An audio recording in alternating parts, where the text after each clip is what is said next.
Hey, my name is Liam Gallagher, and I'm a composer for video games, and I also lead the 8-piece video game cover band Octorock. I'm here for the 21 Days of Video Game Music Composition Challenge to talk to you about my process that hopefully will help you get involved in composing for your own video game projects.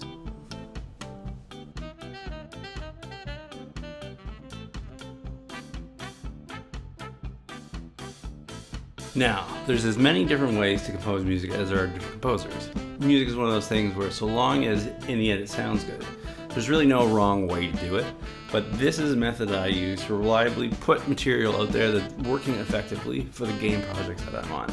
Right now, I'm working on a remake of for Scenario World, and I need to make some interstitial music, things like menus, things like, in between the major beats of the game.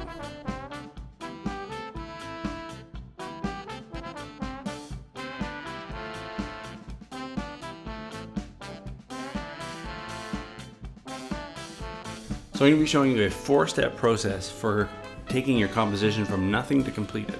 Step 1 is of course going to be coming up with some initial goals for the piece, as well as developing your thematic material. Step 2 is going to be coming up with a plan or a composition outline, so you can sketch ahead what you're eventually going to write. Step 3 is going to be filling in your melodic and harmonic and rhythmic material, basically developing your initial themes into like a fully written out piece of music. And then step 4 is going to be orchestration and production. All those things that happen once the piece of music is actually done and then needs to be performed either by a human being or a robot, otherwise known as a computer. All right, let's fade out on my arrangement of one-at theme for Octorock and take a little bit of a look at what I wrote for this 21 Days of Video Game Music Challenge. So first of all, we've got this little, 7-note motif. I like it because it's got some drama, it's got some emotional content, but it's still small enough that I should be able to do some work with it. I also like that it's got the semitone between the first 3 notes, because that should give me some interesting opportunities for harmonization. And then the little neighbor tone, appoggiatura thing, depends on how it ends up getting harmonized. G, A, G thing at the end should also give me some cool opportunities. Here's what it sounds like. Here's a sort of a stripped down version of it where it's just like the notes and the relationship, and yeah, hey, why not? Let's play it from the top down and see what that sounds like. And here are a few motifs that you can pull from it. There's a FGF is what I've got written there. It's just a slight transposition of the GAG thing. I'm interested in finding some fun with that.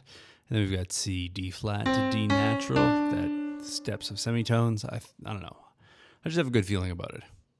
I've also derived a few chords from the melodic element. You just take the melody, which is horizontal, and you stack it up vertically, and you got some chord. So we got C, F, A, that's a F triad, second inversion. This is kind of written out in the key of C, so it's also fun to find other key centers that you could possibly visit locked away in your melody, because it makes it for easy harmonization. F7 chord in inversion, and then we've got like a G sus9 thing with a really bad voicing. But whatever, we're not actually voicing chords right now.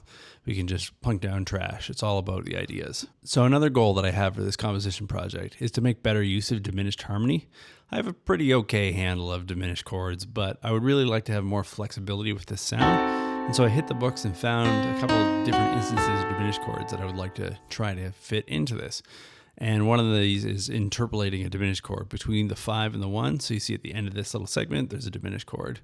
And the thing that struck me as interesting about that is, depending upon how it's harmonized or placed in the phrase, it's somewhat ambiguous as to whether the diminished chord is functioning as 5 or as 1. And I like that.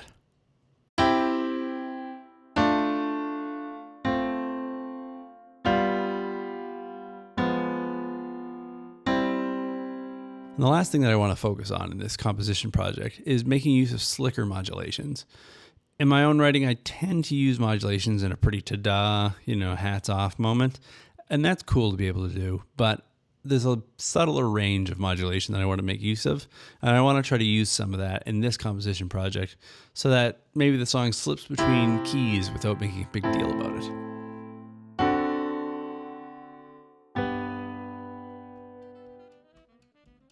So if you walk away from watching this video with the feeling that this is kind of underwhelming and this is not really that hard and I don't really understand how these small pieces are going to build up into a composition, then I've kind of accomplished my mission. This whole approach to composing is about breaking down the job into very, very small and very manageable tasks. When the time comes to write, you're just putting your ideas down on paper. It's always great to study, do more exercises, do more listening, get inspired, learn more about the craft of being a musician. But at this point in time, it's writing time. It's not study time. If this interests you, stay tuned. I've got 3 more videos in this series coming up where I'm going to cover those other steps from themes and goals all the way to orchestration/production. If you've got any thoughts or any questions, please just let her rip in the comments below. So if you haven't had an opportunity to check out Octarock, please do so now. You can find us on YouTube and on Facebook and on Twitter and on Twitch, all those places at /Octarock Music. And most importantly, you can find us on Patreon, where folks get to vote on which music video we make next. You can check out our past work too. There's probably themes that you love that we performed. I think our most popular one right now is Gourmet Race, from Kirby fame. We also have Guile's theme and a bunch of new stuff coming out all the time. So thanks so much for watching. I'm Liam. Good luck with your compositions.